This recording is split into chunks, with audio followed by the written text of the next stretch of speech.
மகரிஷி ஜோதிட ஆராய்ச்சி அறிவகம் மற்றும் பயிற்சி மையம் நடத்தும் 6 படை ஜோதிட திருவிழா.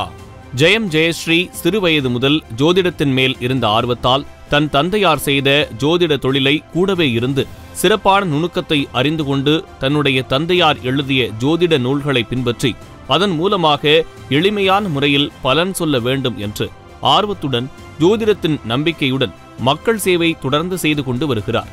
பள்ளி படிக்கும் குழந்தைகளுக்கு உதவிகள் செய்து கொண்டு வருகிறார் மற்றும் பல ஆண்டுகளாக தன்னை நாடி வரும் மக்களுக்கு நல்ல செய்திகள், எளிய பரிகாரங்கள் சொல்லி வெற்றியும் அடைந்திருக்கிறார். இந்த மகத்தான சேவையின் மூலமாக வெளிநாட்டில் கௌரவ டாக்டர் பட்டம் பெற்றுள்ளார். இப்படிப்பட்ட ஜெயம் ஜெயஸ்ரீ கோவை அவர்களுக்கு வாழ்நாள் சாதனையாளர் விருது வழங்கப்படுகிறது.